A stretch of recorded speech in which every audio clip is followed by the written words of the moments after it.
مصائب میں صرف شکایت زبان پر لانا صبر کی ایک صورت ہے۔ جو شخص مومن ہو کر ایمان کی لذت پانا چاہے تو اسے چاہیے کہ وہ مصائب پر صبر کرے۔ بیماری میں صبر کرنا بہت ہی مشکل ہے، اس وقت اللہ عز و جل سے صبر کی خصوصی توفیق طلب کرنی چاہیے۔ اللہ کی رحمت جب جوش میں آتی ہے تو سب کچھ عطا کر دیتی ہے۔ فقیر ظاہری بے حالی کے باوجود حال میں ہوتا ہے۔ اللہ عز و جل کے بندے وہ ہوتے ہیں جو ہڈیوں کا ڈھانچہ تو بن جاتے ہیں مگر اللہ عز و جل کے سوا کسی سے سوال نہیں کرتے۔ خدا پرستی کی آڑ میں دنیا پرستی نہ کرو، ایسا کرنا خود کو دھوکہ دینا ہے۔ اثار بڑی اچھی چیز ہے مگر اثار کرنا بہت مشکل ہے، کیونکہ محنت سے کمایا ہوا مال یکدم اللہ عز و جل کی راہ میں خرچ کر دینا بڑے دل گردے کا کام ہے۔ اے بندے، نیک عمل کر لے، زندگی جاری ہے، ایک وقت آئے گا کہ تو دنیا میں نہیں ہوگا، اور اگر ہوگا تو صرف تیرا نیک عمل ہوگا۔ تین طریقوں نے ہر انسان کو چاروں جانب سے گھیر رکھا ہے۔ پہلی طریق دنیا کی ہے، دوسری طریقی نفس کی ہے، تیسری طریقی شیطان کی ہے۔ دل کی آنکھ جب کھل جائے تو ظاہری آنکھ کو اس کی پیروی پر گامزن کر دو تاکہ سفر جلد طے ہو جائے۔ عالم چونکہ ظاہری علم کی بنا پر ہر وقت کیل و قال پر پھنسا رہتا ہے، اس لیے اس پر راہ معرفت نہیں کھلتی، اور اگر وہ ذکر الہی میں خود کو غرق کر دے تو اسے سب کچھ مل جائے۔ اہل معرفت کو توحید الہی کے سوا کچھ بھی دکھائی نہیں دیتا۔ جب تک توحید الہی کی اتباع ہوگی تو فرقہ پیدا نہ ہوگا۔ وحشت راہ معرفت کا ایک موڑ ہے، مرشد کامل کی توجہ اس موڑ سے گزار دیتی ہے، ورنہ وحشت وحشت ہی بن کر رہ جاتی ہے۔ جو شخص کثرت سے یا اللہ یا رحمان یا رحیم کا ورد کرتا رہے گا تو اللہ عز و جل کے فضل سے لا علاج امراض سے محفوظ رہے گا۔ عارف کی علامت یہ ہے کہ اس کے دل میں اللہ عز و جل کی محبت ہر وقت جوش مارتی رہتی ہے۔ جو شخص اللہ عز و جل کی راہ میں گاہے گاہے اس کی رضا کے پیش نظر خرچ کرتا رہے گا تو اللہ عز و جل اس کے کاموں میں آسانیاں پیدا کرتا رہے گا۔ بعض لوگ کچھ نیک اعمال کو اپنا کر دوسروں پر بھیجا نکتہ چینی کرنے لگتے ہیں۔ ایسے لوگ اللہ عز و جل کو پسند نہیں ہوتے۔ جس مرید کا اعتقاد پختہ ہوتا ہے اللہ عز و جل اس کی مدد فرماتا ہے۔ جو شخص اللہ عز و جل کے عشق میں مہو ہو جائے وہ دنیا کی ہر چیز سے لاتعلق ہو جاتا ہے۔ اللہ عز و جل کی سب سے بڑی مہربانی یہ ہے کہ جسے وہ اپنی راہ پر لگانا چاہے اس کے دل میں اپنی محبت پیدا کر دیتا ہے۔ جو شخص توکل کر کے کسی مقام پر بیٹھ کر یاد الہی میں مشغول ہو جاتا ہے تو اللہ عز و جل اس کے خورد و نوش کا بندوبست کر دیتا ہے۔ اچھا انسان وہی ہے جو شریعت پر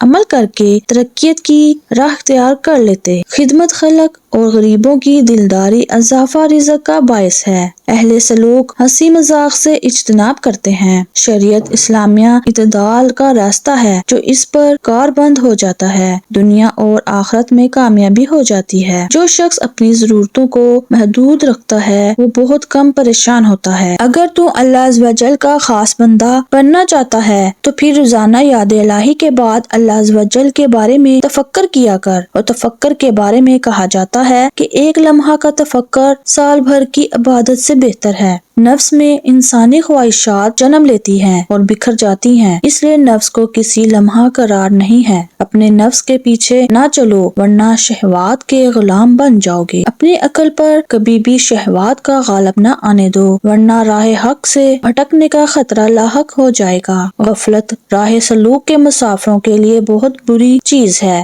کیونکہ اس سے ترقی رک جاتی ہے اور نعمت زائل ہو جاتی ہے۔ جو اللہ سے محبت کرتا ہے اللہ اسے اپنا محبوب بنا لیتا ہے، اور یہ اتنا بڑا اعزاز ہے کہ اللہ کے محبوب بندوں میں شمار ہو۔ اطاعت الہی کا اجر بے حساب ہے، وہ جتنا چاہے عطا فرما دے۔ بچے کو اچھے اور برے کی تمیز سکھانا ماں اور استاد کا کام ہے۔ بچوں کو برے لڑکوں اور آوارہ ذہن لوگوں سے بچاؤ ورنہ بری صحبت انہیں لے ڈوبے گی۔ اچھی تربیت شدہ اولاد والدین کے لیے نیک نامی کا باعث بنتی ہے۔ بچے کو ہمیشہ استاد کا ادب سکھاؤ اور اسے استاد کی سختی برداشت کرنے کی ترغیب دو۔ گداگری کوئی اچھی چیز نہیں ہے، گداگروں میں قناعت نہیں ہوتی۔ برائی کا تدراک برائی سے نہیں ہوتا بلکہ نیکی ہی سے برائی ختم ہوتی ہے۔ اپنا بھید چھپائے رکھنے سے ضمیر شرمندہ ہونے سے بچا رہتا ہے۔ غیبت کرنے والے کی عزت میں کمی ہو جاتی ہے۔ دوسروں کو رسوا کرنے والا ایک نہ ایک دن خود بھی رسوا ہو جاتا ہے۔ چغل خور کبھی کسی کا خیر خواہ نہیں ہوتا۔ اگر آج وہ کسی کی چغلی تمہارے سامنے کر رہا ہے تو کل تمہاری چغلی بھی کسی اور کے سامنے کرے گا۔ غیبت کرنے والے اپنی بدبختی کو خود ہی دعوت دیتے ہیں۔ غیبت لوگوں میں فساد ڈالنے کی جڑ ہے، اس لیے ہر بزرگ نے اسے چھوڑنے کی تاکید کی ہے۔ کسی کے عیب کی تشہیر نہ کرو ورنہ ایک دن تیرے عیب بھی ظاہر ہو جائیں گے۔ اللہ والوں کا کہنا ہے اللہ عز و جل کے ذکر کے بغیر ہر سانس مردہ ہے۔ ولی کا تعلق روح سے ہے اور روح کا تعلق سر سے ہے اور سر اللہ عز و جل کے اسم سے ہے۔